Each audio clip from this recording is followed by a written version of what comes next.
लोकसभा चुनाव में श्रमिकों को लुभाने के लिए केंद्र सरकार की प्रधानमंत्री श्रम योगी मानधन योजना का शुभारंभ पूरे देश में किया गया है। इसके तहत राजस्थान में भी केंद्र सरकार की योजना की शुरुआत की गई है। प्रदेश में केंद्र सरकार की इस योजना का उद्घाटन श्रम सचिव नवीन जैन ने किया। ये रिपोर्ट देखिए।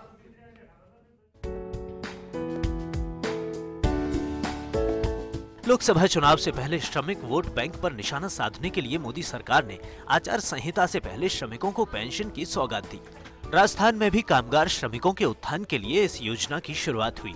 श्रम सचिव नवीन जैन ने बताया कि योजना के तहत घरेलू कामगार, वॉशरमैन, रिक्शा चालक, भूमिहीन मजदूर, कृषि श्रमिक, निर्माण श्रमिक, बीड़ी श्रमिक, हथकरघा श्रमिक, चमड़े के श्रमिक और अन्य कार्यों में लगे असंगठित क्षेत्र के कामगार पात्र होंगे।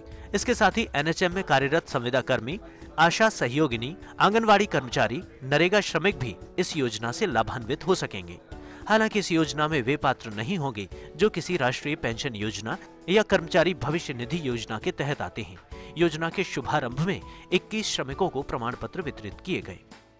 सारे जो कॉमन सर्विस सेंटर हैं उनमें रजिस्ट्रेशन का कार्य विधिवत शुरू कर दिया गया है। केवल 3 चीज़ें लेकर आनी है।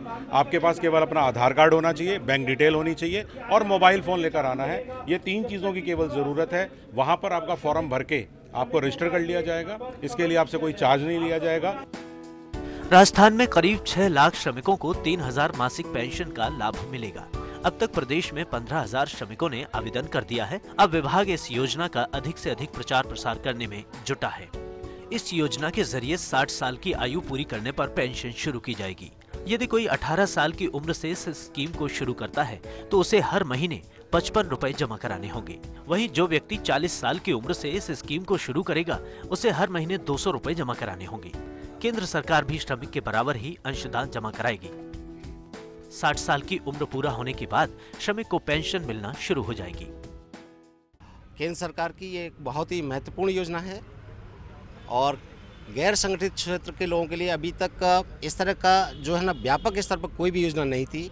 इसमें हमारे छोटे मोटे ठेला वाले, रिक्शा वाले, स्ट्रीट वेंडर्स, कोई भी जो डोमेस्टिक वर्कर्स हैं जो असंगठित क्षेत्र में उनको परिभाषित किया गया, उनके लिए बहुत महत्वपूर्ण योजना है। कार्यक्रम में राष्ट्रीय सुरक्षा दिवस पर कई श्रमिकों को सम्मानित किया गया। असंगठित क्षेत्र से जुड़ा हुआ कामगार जिसकी उम्र 40 वर्ष से कम हो और किसी भी सरकारी योजना का फायदा नहीं ले रहा हो, वो इसके लिए पात्र है।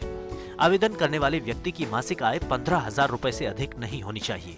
योजना का लाभ लेने के लिए आधार कार्ड और सेविंग बैंक अकाउंट होना जरूरी है। फर्स्ट इंडिया न्यूज के लिए दिव्य गौड़ की रिपोर्ट।